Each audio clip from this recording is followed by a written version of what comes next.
Amigas y amigos del programa A Ocho Columnas, listos para un nuevo programa.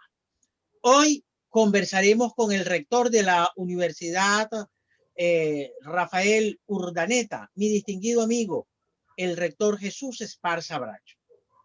Tenía tiempo que no tenía a Jesús aquí en el programa A Ocho Columnas. Gracias a Dios y gracias a esta tecnología lo tenemos de nuevo con nosotros para conversar importantísimos temas. Uno de ellos, indudablemente, tiene que ver con el tema de esta supuesta ley antibloqueo que el gobierno con bombos y platillos anuncia su aplicación luego de la aprobación por parte de la Asamblea Nacional Constituyente. Hay otros temas en la agenda. Voy a conversar con Jesús el tema de la institucionalidad venezolana. ¿Para dónde va esto? ¿A dónde va esto? Cada mañana uno no deja de recordar las clases de Derecho en nuestra querida Universidad del Zulia y ese tema llamado Estado de Derecho. Yo lo veo cada día más lejos, más distante. Y otros temas muy importantes con los cuales conversaremos con el rector Jesús Esparza Bracho. Estamos a las puertas de un proceso electoral y ese proceso, esa convocatoria ha generado grandes dudas.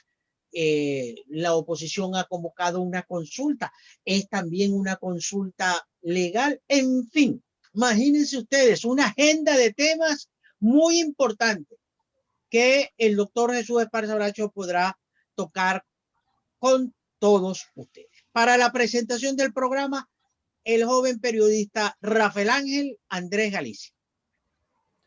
Amigas y amigos del programa A Ocho Columnas, bienvenidos a una nueva edición de nuestro programa a través de nuestro canal de YouTube, www.youtube.com/RafaelGaliciaTV, que como siempre les digo, los invito a suscribirse, a darle like y a compartirlo con todos sus contactos. En televisión convencional estamos a través de las pantallas de Telecolor para toda Maracaibo y todo el estado Zulia. Les recordamos también que el programa A Ocho Columnas lo puede leer y lo puede ver a través de nuestra alianza mediática con Servicio de Información Venezuela, www.sivenezuela.net.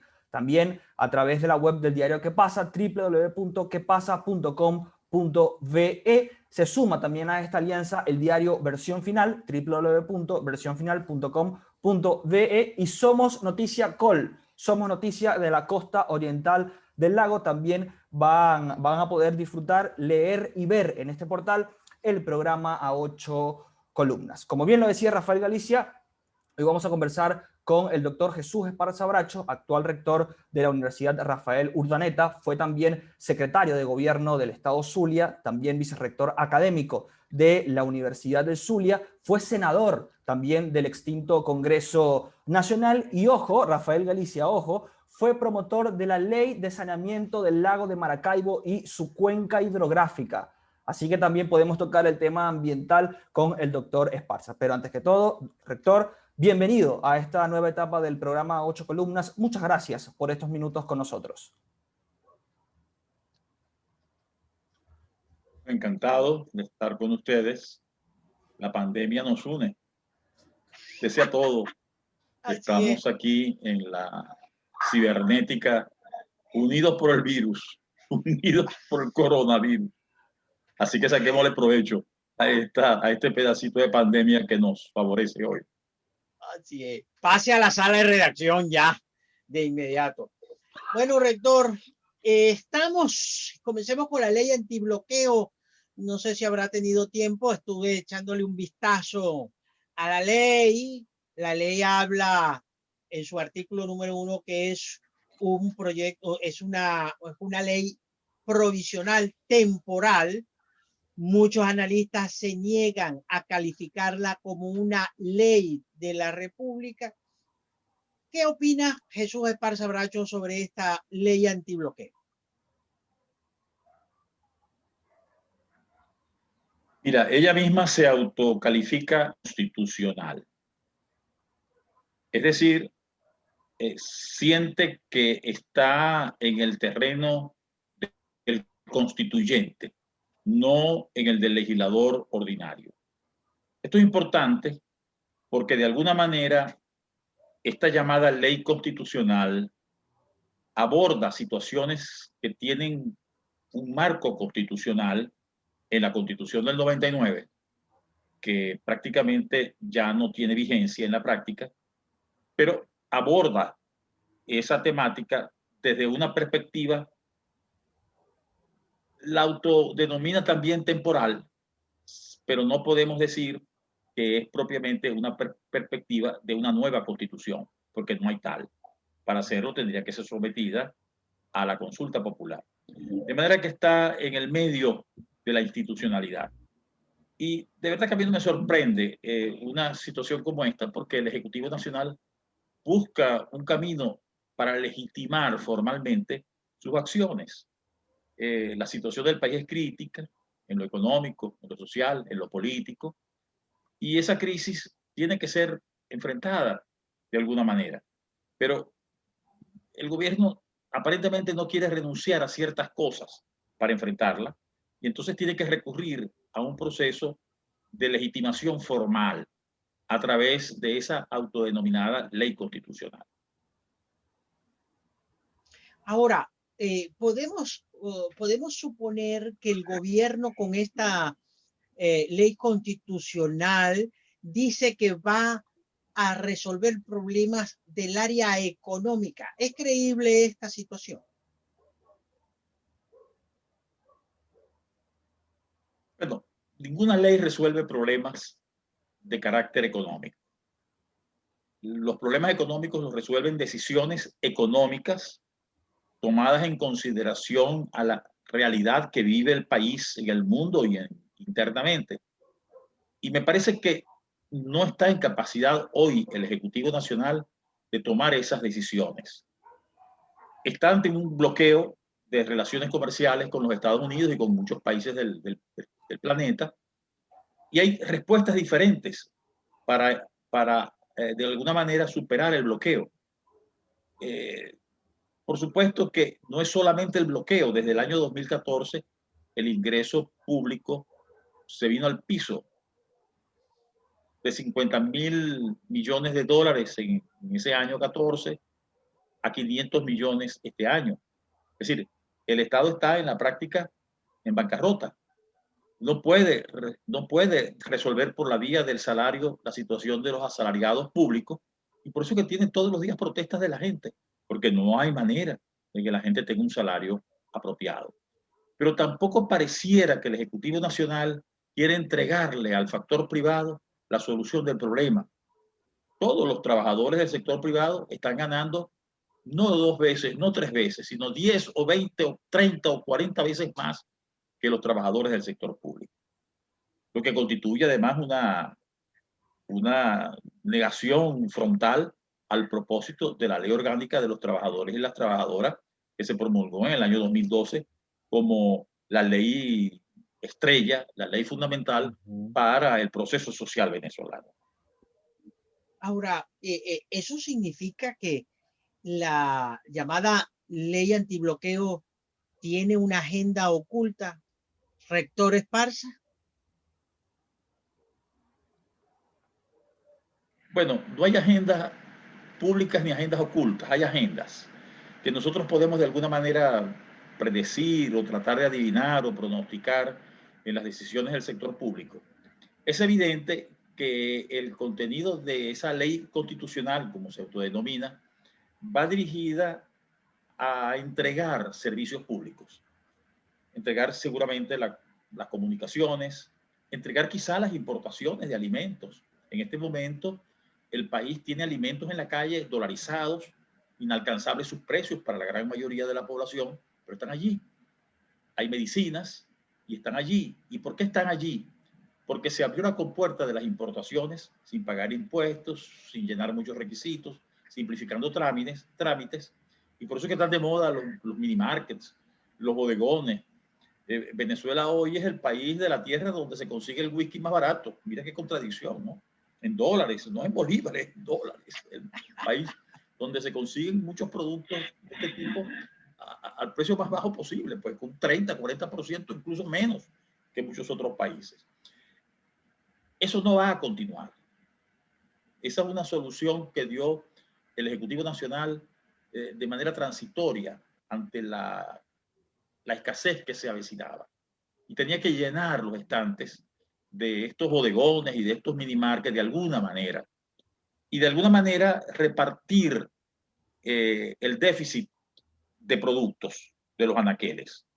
Una parte que la pueda consumir, bueno, la gente se las está arreglando de alguna manera, tendrá que arreglársela. Hay un gran apoyo, hay un gran impulso del consumo popular gracias a estas remesas o pseudo remesas que mandan los familiares que están en el exterior. La familia está desintegrada porque algunos se tuvieron que ir afuera a mantener a los hijos que siguen en Venezuela. Algunos no pueden salir porque no tienen cédula, no tienen la cédula vigente y por supuesto que no tienen pasaporte. Pero bueno, con la sola cédula vigente puedes llegar hasta Argentina. Entonces, hoy vemos cómo las oficinas del servicio de identificación están full de la gente tratando de tener una cédula vigente. Yo recuerdo desde mucho tiempo atrás que nadie se preocupaba por tener una cédula vigente porque igual se le daba validez a la cédula vencida, pero no en otros países. Entonces, ahí estamos viendo que, ay Dios mío, se regresaron algunos por el impacto de la pandemia en los países sudamericanos, pero pareciera que vuelve la gente a salir, porque se da cuenta que si no es con esa pequeña remesa o pseudo remesa que envía desde el exterior, la familia no va a mantenerse viva, no puede alimentarse, no puede educarse, no puede tener lo básico. Y no estamos pagando servicios públicos, tampoco los tenemos.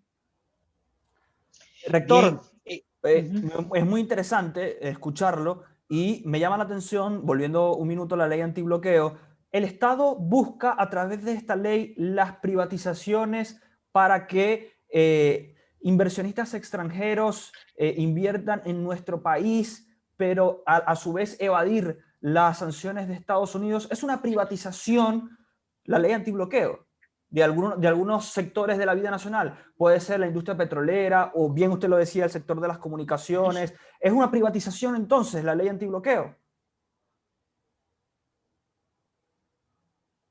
Sí, el contenido de la ley permite la privatización de vastos sectores de la vida pública. Yo diría que hasta de industrias básicas. Es una privatización que se orienta a eludir los efectos del bloqueo. Es decir, que en ese sentido el propósito del Ejecutivo es correcto, es apropiado desde el punto de vista de sus políticas. Pero ¿lo logrará? ¿Soportará el país la privatización de sus servicios? Ahora, ¿qué me genera? Porque ahorita no los pagas. Sí. Pero ahora, rector, disculpe que lo interrumpa. Toda la crisis política que hay detrás de esta ley antibloqueo para inversionistas extranjeros hacen que lleguen a nuestro país. Tienen la seguridad jurídica de que a través de la ley antibloqueo puedan invertir los rusos, pero los colombianos, no simplemente los aliados ideológicos del gobierno, pero hay un sector que también estaría interesado en invertir en Venezuela, pero no lo hace debido a esta crisis política y de reconocimiento a un sector o al otro. Es decir, la crisis política intervendría para, en ese sentido, que se logren inversiones extranjeras en nuestro país. ¿Qué condiciones tienen los inversionistas extranjeros en Venezuela a nivel jurídico? Yo pienso que las únicas empresas, que los únicos capitales no venezolanos que puedan invertir en Venezuela a partir de este propósito de privatización de muchas empresas, específicamente las empresas de servicio, solamente podría tener suerte en aquellos países que son firmes aliados políticos de Venezuela, del gobierno venezolano. Porque ningún otro capital de otro país va a correr el riesgo de, sin autorización expresa de quien genera la prohibición hacerlo. Por ejemplo, tenemos alguna petrolera que se mantuvo todavía hasta hace unos meses trabajando porque se le dio la excepción. Pero es muy difícil que en este momento una empresa eléctrica, una empresa de comunicaciones, incluso importadoras importantes de productoras del mundo occidental, se sientan atraídos por esa oferta. El otro problema que tienen esas mismas empresas es quién les va a pagar el servicio. Porque ahorita tú tienes electricidad a veces y a veces no la tienes. A veces tienes agua y a veces no lo tienes. A veces tienes teléfono, a veces no lo tienes, pero no lo pagas. Nadie está cobrando el servicio ni nadie lo está pagando. O muy pocas personas lo hacen. Pero cuando una empresa privada asuma el control de esos servicios, si no pagas, no lo tienes. Y lo vas a pagar a un precio más elevado en dólares que lo que pagan otros países. En este momento estamos pagando el Internet más costoso de América. ¿Sí? Porque estamos pagando mínimo $25 por un Internet que da un servicio, bueno, apropiado, pero inferior al que se da en otros países donde las comunicaciones están mejor desarrolladas por un precio menor en otros países. Entonces, ¿cuál va a ser el sector de la población que va a poder tener esos servicios garantizados con estas empresas que corrieron el riesgo, entre comillas el riesgo, de hacer la inversión en Venezuela? ¿Quiénes le van a poder pagar si son muy pocos los venezolanos que tienen en este momento capacidad de consumo, capacidad para consumir los bienes y servicios? Porque si bien el whisky de Venezuela que se vende en Venezuela hoy, y estoy poniendo un ejemplo extremo, es el más barato del mundo, no son muchos los venezolanos que pueden tomarse o comprar una botella de whisky, porque no tienen la disponibilidad extra de pagar $25 por unos tragos que le podría servir para adquirir alimentos. Esa es la realidad. Esa es la realidad. Por eso es que creo que el propósito de la ley constitucional, que procede de quien debe hacer una constitución según el proyecto del partido de gobierno, no correrá con suerte, a mi juicio.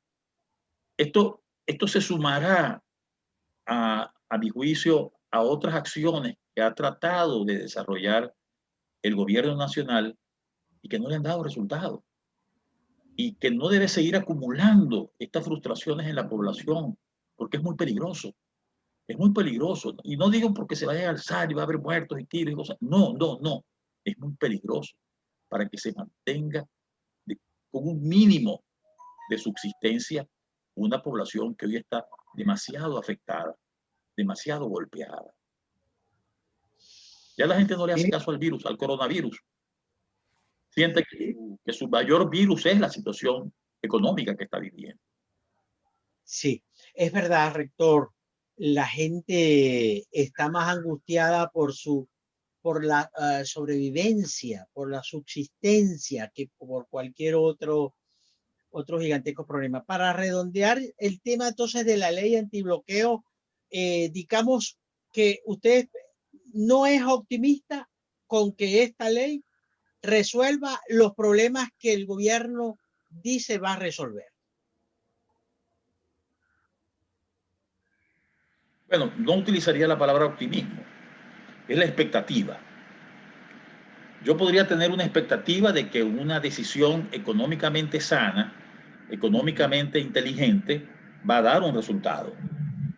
Pero no veo cómo podría serla, porque es que no veo capacidad de consumo en la población venezolana. Estamos pagando una receta económica al estilo del Fondo Monetario Internacional sin hacerla del modo que hubiera dado resultado, que era renegociar la deuda externa, abrir el espacio a la privatización de algunos servicios ineficientes. En fin, estamos pagando con creces y sin esperanza la aplicación de una receta que no sabemos a dónde va. Bien. Bueno, estamos conversando con el rector de la universidad. Por cierto, rector, ¿cómo le ha ido a la universidad en esta pandemia? ¿Cómo se ha organizado usted para mantener la universidad? No sé cómo pudiera comentarnos en el programa el funcionamiento de la URU. Bueno, mira, estamos justamente en la semana aniversaria de la universidad.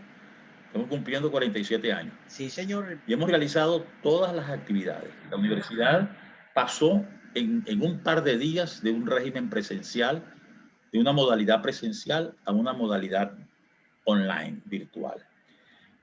Claro, cuando el gobierno hace el planteamiento a raíz de las limitaciones de la cuarentena por la pandemia, no nos sorprendió.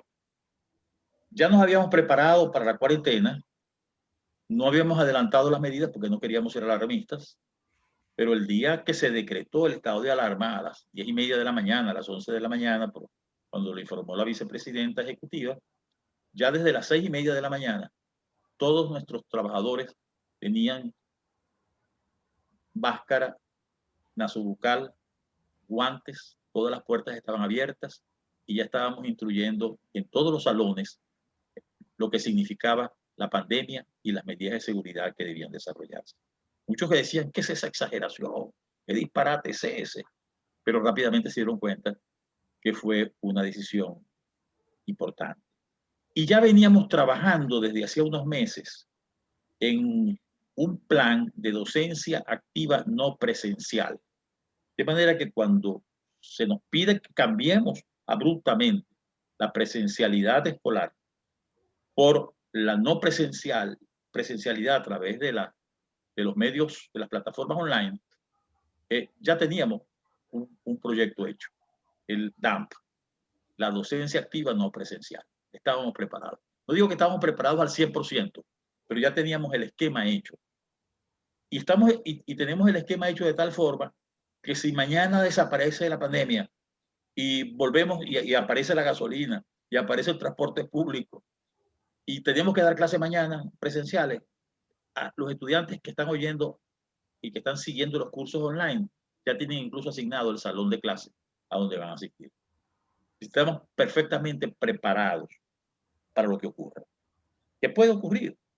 Aquí puede venir en cualquier momento cuando algunos hablan de la segunda ola, yo pienso que puede venir en cualquier momento una mitigación de la pandemia por efecto de la inmunización de rebaño.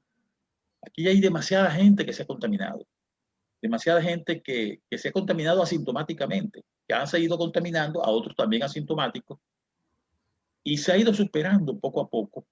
Primero el pánico, que era el peor de los enemigos en esta pandemia, el temor, el miedo, el pánico, y se ha ido superando.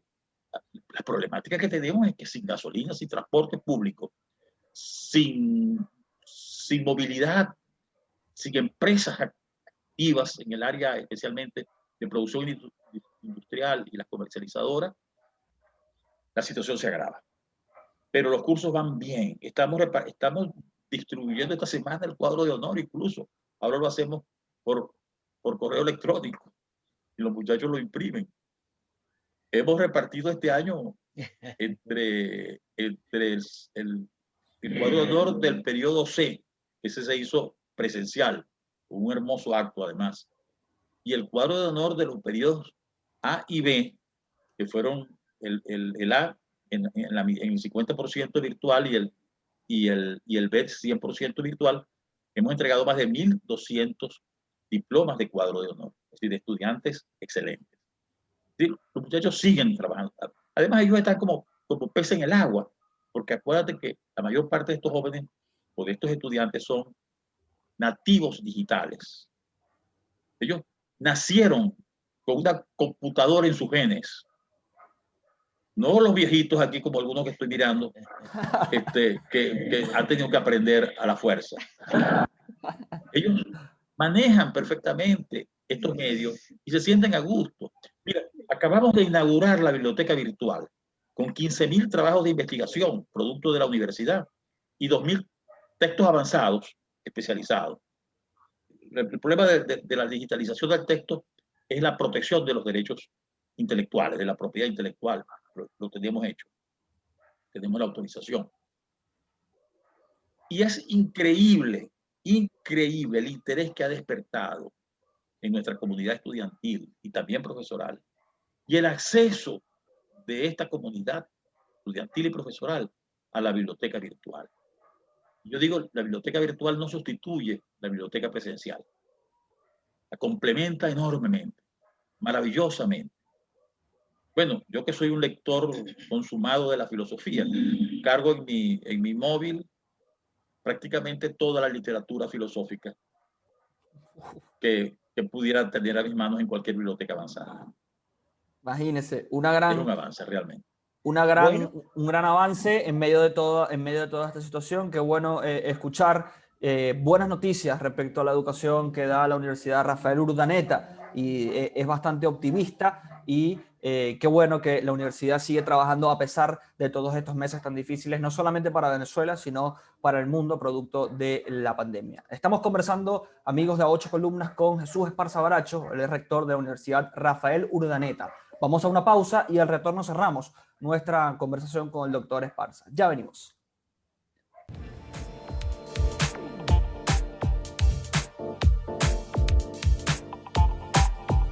Ya regresamos con A Ocho Columnas.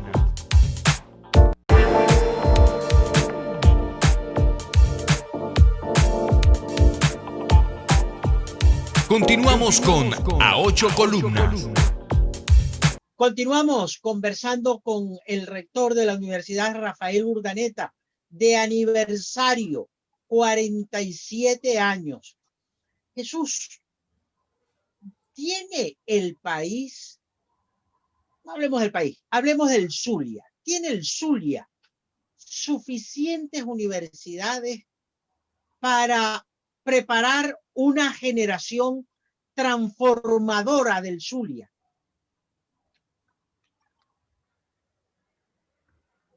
Bueno, hay dos preguntas allí encerradas, ¿no? La cantidad y la calidad. Es decir, la educación universitaria no tiene que ser igual en todas las instituciones. Y así es en todos los países del mundo, incluyendo los países socialistas. Hay universidades de alto rango por sus exigencias, por su perfil de ingreso como estudiante, los procesos de admisión, por los niveles de reconocimiento de la capacitación profesional que se tiene. Y hay otras que responden a la vocación por la educación.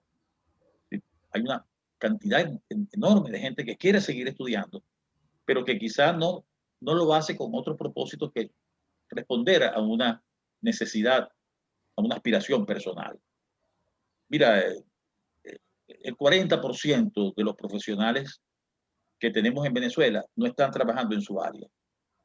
Digo el 40%, no hice ninguna encuesta sobre eso, pero cuando tengo reuniones amplias, pregunto, ¿quiénes de aquí son profesionales? Muchísima gente levanta la mano. Y luego pregunto, ¿y quiénes de los que levantaron la mano están trabajando específicamente en el área profesional para el cual estudiaron, se prepararon en la universidad? Baja al 30-40%. Entonces, yo diría que recuerdo en este momento lo que me decía el economista Orlando Ochoa hace unos meses pasados, que Venezuela iba a necesitar 2.000. Luego me dijo, no son 2.000, son 6.000 gerentes públicos para afrontar la tarea de la reconstrucción nacional. Bueno, mira, 6.000 gerentes públicos los prepara Venezuela fácilmente en sus universidades. El problema que tenemos nosotros en este momento es que la universidad pública, que absorbe la mitad de la demanda estudiantil universitaria, está prácticamente parada. Está funcionando como funciona el Estado, porque no está fuera del Estado. Los profesores universitarios del sector público están ganando una miseria. Y esa miseria corresponde a la miseria que gana todo el sector público. No en balde, los ingresos públicos pasaron de 50.000 millones de dólares a 500 millones de dólares. Eso se refleja en el comportamiento del sector público. Y esto ha pasado en toda América Latina y en todos los países que han tenido crisis económicas análogas. El sector público se empobrece, pero entonces surge la respuesta privada. Mira, el empuje que la iniciativa privada da es capaz de movilizar la economía. El Estado no es capaz de movilizar la economía.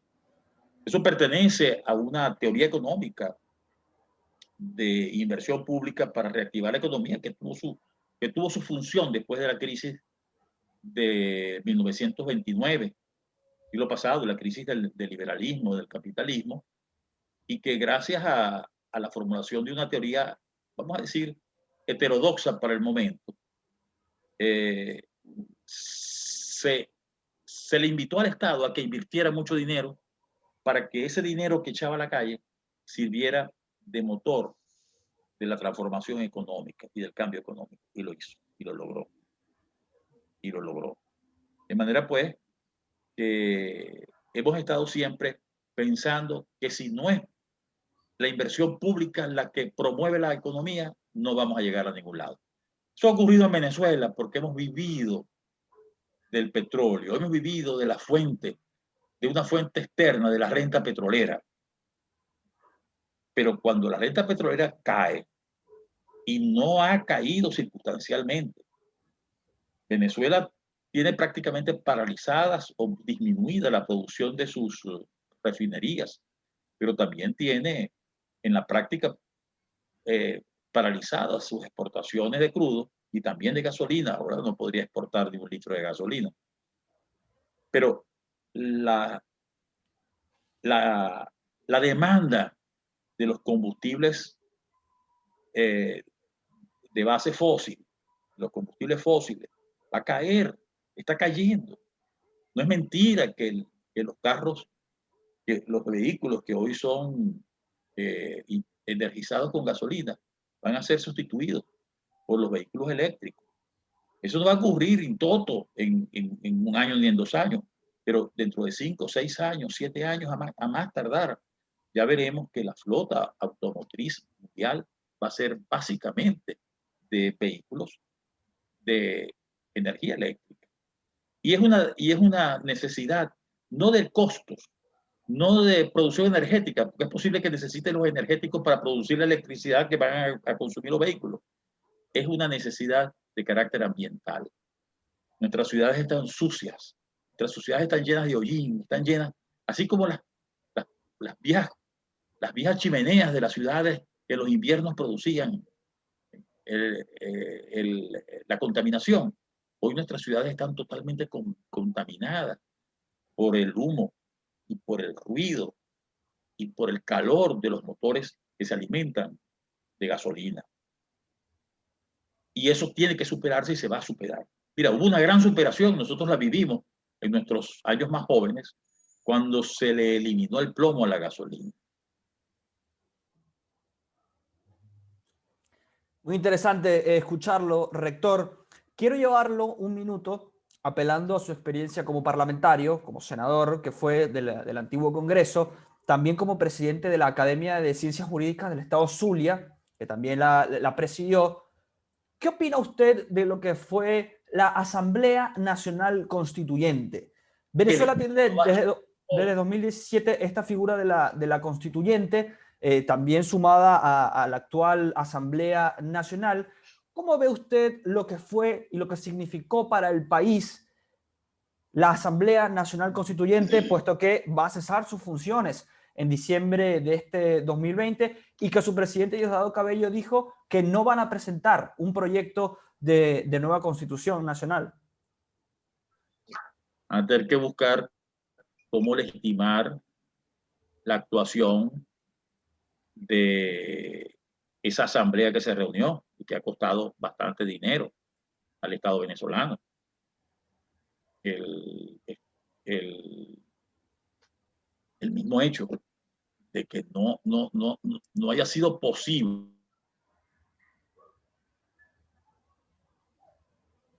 asamblea reunida con tambores y cornetas haber redactado, como lo dice la propia Constitución del 99. Una nueva Constitución indica que el proceso político constitucional no alcanzó a constituirse en una solución para los problemas nacionales. Y eso tiene que ser así, porque la norma por sí misma no es suficientemente potente, suficientemente válida para cambiar la realidad. Porque la norma constitucional, la norma legal, todo el ordenamiento jurídico responde a los hechos sociales, a una facticidad social que se sobrepone por encima de lo demás. Por eso es que hoy la discusión constitucional no es una discusión sobre el artículo X, el artículo Z, no. Es una discusión sobre los fundamentos mismos, sobre los fundamentos axiológicos e históricos de una sociedad que tiene que estar organizada y que tiene que tener las bases mínimas de convivencia para la sobrevivencia, porque en este momento tenemos una sociedad fracturada, una sociedad en vías de la desintegración, lamentablemente. Es una pregunta importantísima la que acaba de hacer el colega Rafael Ángel Andrés Galicia.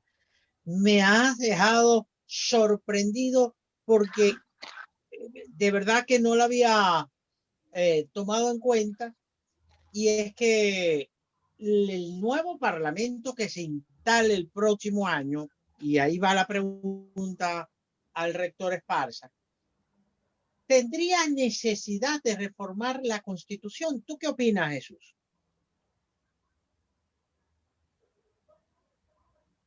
Yo no creo que el proceso constitucional deba ir por delante del proceso político como tal. El proceso político demanda decisiones, vamos a decir, decisiones efectivas frente a la gran crisis.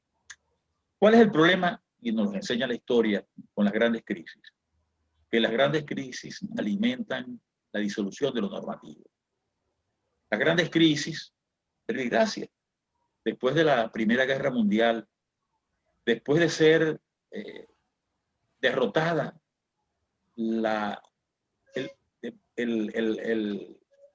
Alemania, y logra Alemania ir superando la crisis interna que tenía pese a la gran multa que le puso el mundo por provocar la guerra. El Tratado de Versalles de rendición de Alemania en la Primera Guerra Mundial prácticamente obligaba a Alemania a entregar todo al resto del mundo a cambio de haber obtenido, de haber regresado a la paz. Esa crisis que vivió Alemania en ese momento dio lugar a que se interpretara la normatividad, la legalidad, la constitucionalidad del modo como Hitler hizo. El fundamento real, histórico, de la ascendencia, de la ascensión al poder de Adolfo Hitler y del nazismo es precisamente la gran crisis y el manejo de una normatividad acomodada, acomodaticia, y una normatividad que prácticamente le otorgó todos los poderes al gobierno de Hitler. Hitler se hizo prácticamente el dueño de la voluntad alemana y los alemanes lo aceptaron.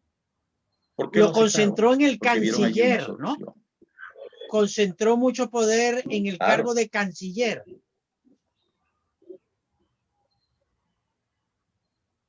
Sí, se concentró el poder.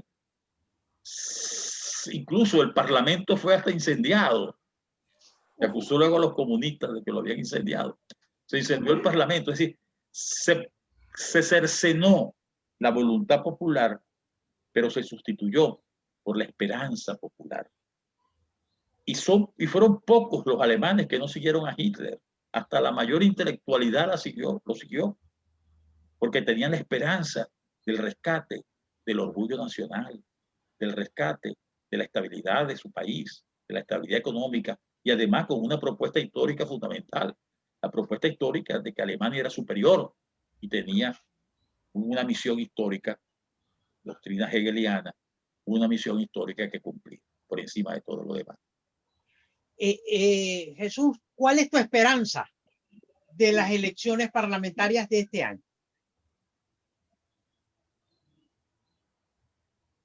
Bueno, yo desde hace tiempo perdí las esperanzas en los parlamentos, ¿no?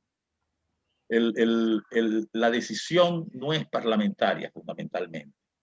Bueno, y creo que la elección del 75 lo demostró, del 2015, perdón, lo demostró. El Parlamento fue desactivado en días, en cuestión de días, con la famosa tesis, con la famosa doctrina de la desacato. De la no obediencia. El desacato. Desacato, exacto.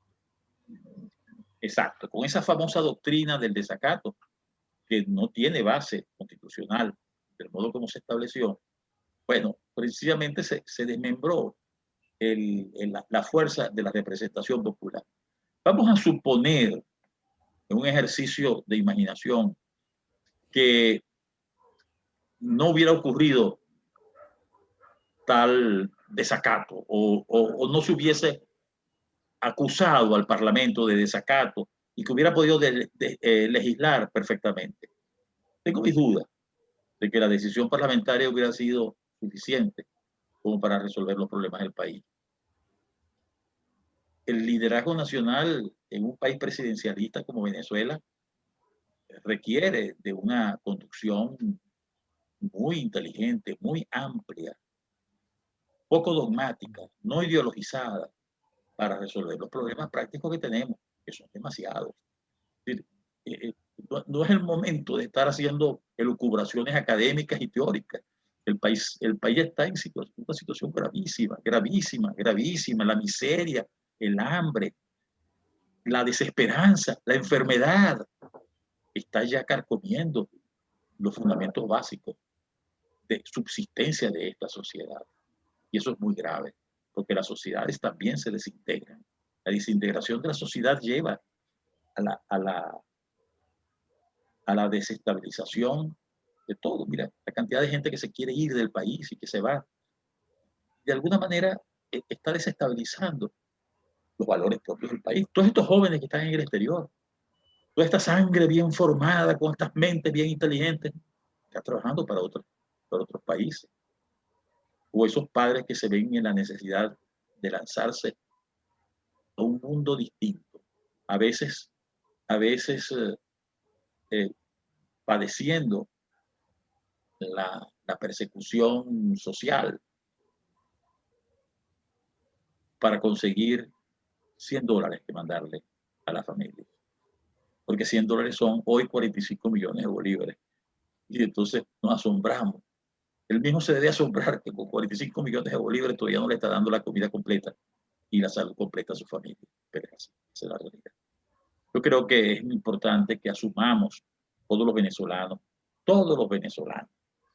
de rojitos, no rojitos, azulitos, verdecitos, de cualquier color, asumamos la necesidad de desarrollar un liderazgo que de alguna manera encamine las soluciones para el país.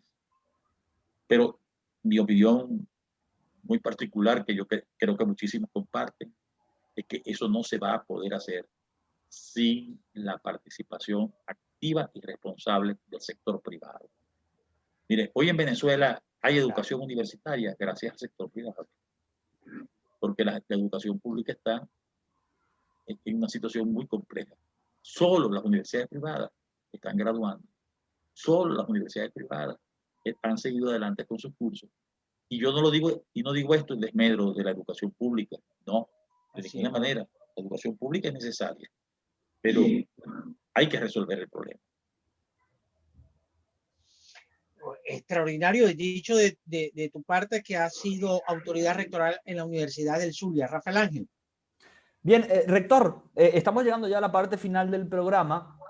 Yo quisiera una reflexión suya acerca de lo que viene para el país de cara al 5 de enero del 2021, más a nivel político-jurídico. con la instalación de un nuevo parlamento. Sectores afines al actual presidente del parlamento, Juan Guaidó, afirman que se habla de una continuidad administrativa del actual ciclo parlamentario dominado por la extinta Mesa de la Unidad Democrática. ¿Cómo queda el país a nivel político el 5 de enero del 2021? Volvamos a un caso hipotético y de imaginación, como usted bien lo decía, de dos parlamentos. ¿Cómo se resuelve una crisis de esta magnitud si las partes no acuerdan alguna forma iniciar un proceso que lleve a la resolución de los conflictos que usted perfectamente los describía? Bueno, realmente la pluralidad parlamentaria, no dos, tres hemos tenido, porque cuando la ¿Sí? Asamblea Nacional Constituyente se convierte en legislador, también está asumiendo la función parlamentaria. No es ninguna novedad en Venezuela. La confusión institucional. Lo que falta es que haya una unidad institucional. Sin organización institucional, sin base institucional, no es posible pensar en una sociedad que organizadamente progrese y resuelva sus problemas.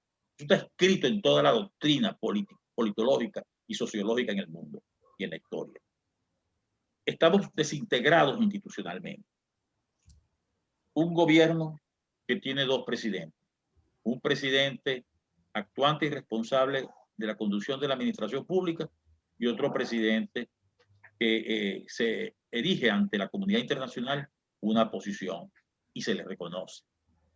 Y se le reconoce. Un tribunal supremo en Venezuela que actúa y que ejecuta las decisiones porque tiene todo el poder ejecutivo para hacerlo, de ejecución para hacerlo. Un tribunal supremo en el exterior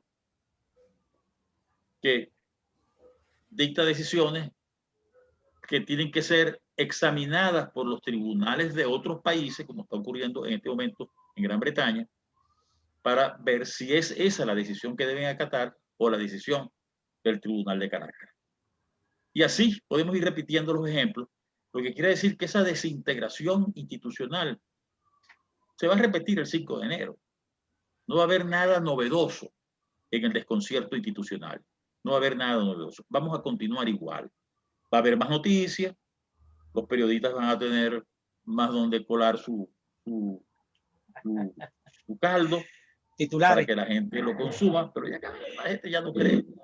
Más titulares, pero ya la gente no cree en eso. Y desde que los titulares cambiaron, porque ya no son las primeras planas de la prensa escrita, lo que cambiaron a estos programas de opinión, importantísimos mensajeros, y cambiaron también a la red llena de haters, una red llena de odiadores y además organizados como tales. Por cierto, tenemos creo que mañana, un foro sobre este film polaco extraordinario, Hater, que es una representación del nuevo cine polaco de primera línea, ya de los mejores del mundo hoy por hoy. Bueno, entonces, claro, hay una deformación absoluta incluso en la comunicación. Yo recibo al día 100 mensajes de los que dicen que 99 son falsos, pues están exagerados. Bueno, y creo tener ciertos criterios, pero sin embargo el corazoncito te late y lo que te están diciendo constantemente pega su efecto.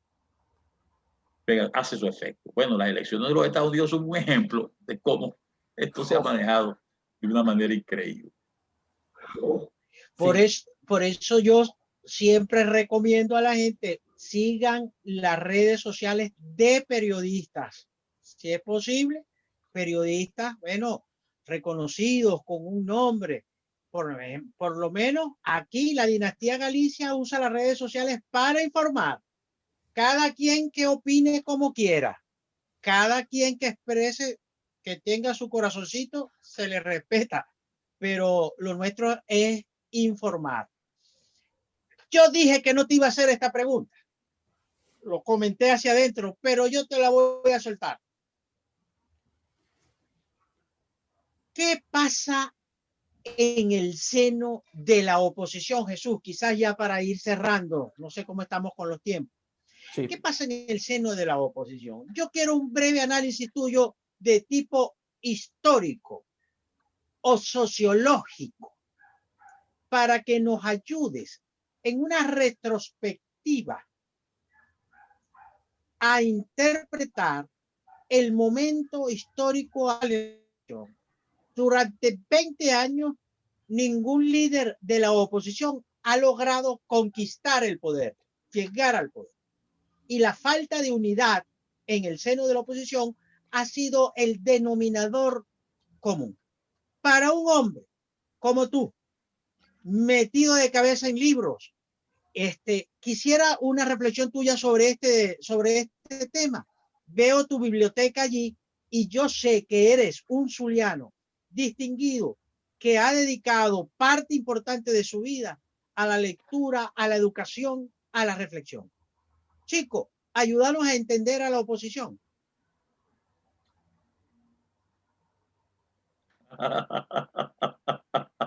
Mire, es muy simple. Una cosa tan sencilla como decir, el sistema político tiene que ser equilibrado. No hay oposición si no hay equilibrios. Cuando la vieja teoría política ya clásica, cuando Thomas Hobbes erige la fundamentación del Estado y dice, el Estado es Leviatán. ¿Y qué es Leviatán? Leviatán es un monstruo mítico, enorme, feroz.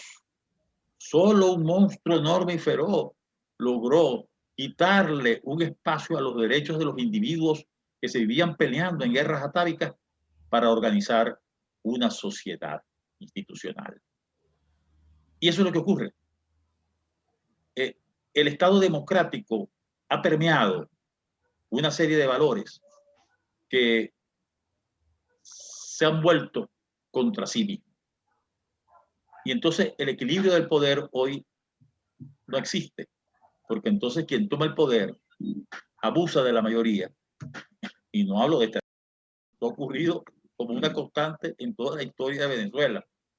El que toma el poder abusa de ese poder y en ese abuso del poder se crean situaciones que históricamente llevan a soluciones, a remiendos o a soluciones que implican involuciones. El perfil de la Venezuela de los próximos 20 años es un perfil complejo. Un perfil complejo porque primero no vamos a tener petróleo. Segundo, vamos a tener empresas. No vamos a tener petróleo así cambia el régimen y haya apertura petrolera y todo lo demás porque el petróleo va a caer. Porque Mira, el petróleo solo lo salva la ciencia. Solo lo salva la ciencia. ¿Para qué? ¿Para producir mejor producto refinado? No. Para crear nuevos materiales a partir de esos carbohidratos, no sé, químicos, que están allí en el material petrolero. Eso es material orgánico, de origen orgánico. Y quizá buena parte del futuro del mundo, casa para cada uno, todos los plásticos que se necesitan, la sustitución de la explotación maderera, ya no se justifica esas hermosas maderas que tienes ahí en tu biblioteca y en la mía. No puede ser. Eso tiene que ser sustituido por nuevos materiales. Solo la ciencia salvará la explotación petrolera y la base petrolera de un país. Y no lo está haciendo Venezuela. Lamentablemente, Venezuela no está haciendo ese cultivo. Por eso que yo digo que la labor es compleja, es muy difícil, muy compleja, pero hay una gran esperanza y es la juventud. La juventud será creadora. La juventud es capaz de crear soluciones, porque como se adapta, tiene una capacidad de adaptación creativa, inteligente a los nuevos retos. Lo veo todos los días. Lo veo todos los días en nuestros jóvenes. De manera que no perdamos la fe, no perdamos la esperanza en el futuro del país, porque ese futuro no es nuestro. De los que estamos aquí, tú abajo y yo arriba, no, del que está a nuestro lado, de ese joven que tienes allí con sus orejeras puestas, sus audífonos puestos, él y toda su generación, y los que le siguen, que estos no comprenden, porque están volando. En ellos está el futuro de Venezuela y del mundo. Amén. Bien, Amigas, amigos del Sí, señor, programa. 25 añitos. Mira, una mini ñapa. Todavía recuerdo el discurso que diste en el aniversario de la Cámara de la Construcción. Allí en la propia, en el Náutico, creo que fue en el Club Náutico. Un discurso que yo lamento no habértelo grabado, porque pintaste un escenario muy real de lo que está pasando. Muchísimas gracias por tu participación. Hemos tenido un programa, bueno, para muchos años. Te agradezco la gentileza que has tenido y extiéndele, por favor, mi cordial saludo a toda la comunidad universitaria. Rafael Ángel. Bien, amigas, amigos de A8 Columnas, vieron y escucharon al doctor Jesús Esparza Bracho, rector de la Universidad Rafael Urdaneta. Tocamos todos los temas de actualidad política, social, económica de nuestro país. Si llegaron a esta parte final del programa, se los agradecemos como siempre. Los invitamos a suscribirse, darle like y compartir nuestro canal de YouTube Rafael Galicia TV, donde va a poder ver este programa y todos los del nuevo ciclo de A8 Columnas. También reiterarles que este programa lo puede ver y escuchar a través de www.sivenezuela.net, Servicio de Información Venezuela, también a través de la web del diario ¿Qué pasa? www.quepasa.com.ve. También se suma el diario Versión Final, www.versionfinal.com.ve, y también Somos Noticia Col, Somos Noticia Costa Oriental del Lago, donde también puede ver y leer el resumen de todas las frases muy noticiosas que nos dejó el rector Jesús Esparza Bracho. Y recuerden, amigos, ¿dónde está la noticia? Está Galicia. Más vale creer en Dios que en hombres poderosos. El Señor bendiga sin límites al pueblo zuliano. Amén.